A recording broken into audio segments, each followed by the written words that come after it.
Greetings, everyone. Been a long time. This is Minister Nicholas. My mama called me Nicholas, so I still go by that given name. At the heart of it, we don't have a name per se. We're called things by lots of different people. I've been called a lot of things. Lately, it's been on my mind as being a father. I have noticed, everything outside is a reflection of my inside. So I wanted to share this little analogy that's been coming to me lately, and it's like this. If life is a game, of course we want to win the game, aka ascend, right? We don't want to keep going around this merry-go-round into the material. We want to ascend. We want to go back home to Kansas, back to our Father, back to heaven, and so on, where we came from. And if we can figure that out in numerous lifetimes in a lifetime, then theoretically we get to ascend. And of course, to me, that's why, it seems to be so sad when people die, maybe because we know they didn't do it in this lifetime. And, if we had lived a certain way, maybe we would have made it, so I go by this analogy in the sense that when I'm talking to my son or others, it's like, look, a lot of times the game doesn't always go the way we want to. However, we can't forget we're getting to play the game. The fact is playing the game is a gift in itself. If we're in the present, it's the present. And so I like, being able to explain things using simple analogies in a material, from a material perspective. So, we're in the championship game and we're playing this game and we're going back and forth, and one team's gonna win and the other team isn't, and often the team who doesn't gets sad, right? And it's like, well, wait a second, you still got to play the game. Imagine you getting to play in that championship game as opposed to somebody sitting in the stands. And now the people in the stands are like, man, I wish I can play that game, or be one of those guys, and they're envious, or maybe like that might be the right word, of the people getting to play in the game. So their perspective is, oh, it's cool to sit in the stands, but, and then how about the people that didn't make it into the stadium, right? Oh man, just to be able to have watched that game, live. Or it's like, and when we finally just accept our spot at any given time in the now space, in the present, the gift, then, there is nothing that can touch us. We're literally living in joy all the time. Everything in us is being reflected out of us. So if we see life as not so good, as negative, as rough, that's again, in my perspective and from my experience, a reflection of our inward self. So I take my kid to the playground, and he was bumming, we weren't doing anything, and so we go to the playground, he's having a blast playing with kids, playing tag, this and that, and then it's time to go, and it's like, he's sad. I'm like, dude, you could be sad sitting home the whole time. You're forgetting the happiness of being able to play. That part of the blessing of that game is the end, is the saying goodbye, is the new game. And you need to play other games to keep these games going, like eating food, maybe drinking water. Obviously, we can speculate on different ways to eat. Some people are breatharians. Some people don't drink water. They only drink fresh juice.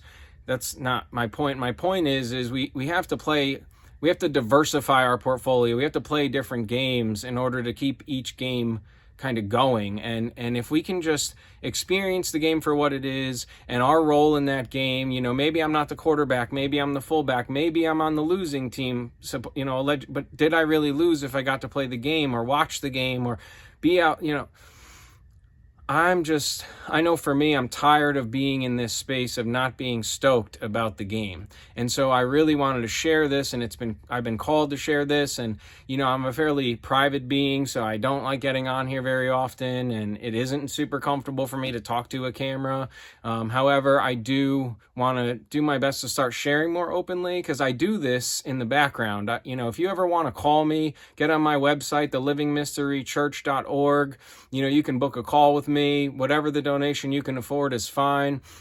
I love speaking heart chakra to heart chakra with other beings about where they're at, about what they're going through, utilizing analogies, helping to kind of like bring them to the light, because I have been in the dark hard. And, to me, if I could share my experience with that and how I got out of it, which is through the power of Christ, and I'll get into that in a next video, I really want to do that. So if you can just remember today to just enjoy the game, whatever it is, because it's still all God. No matter what, everything is God. So if we can just stay in that centered place of no matter what's going on, it's all God. So you're God, I'm God, he's God. God is in all, is in everything. You know, the person who invented, let's say, billiards, you know, people have broken down billiards esoterically. I have a feeling, though, maybe the being that, you know, created that game wasn't thinking that way. And it's just because we're a microcosm of the greater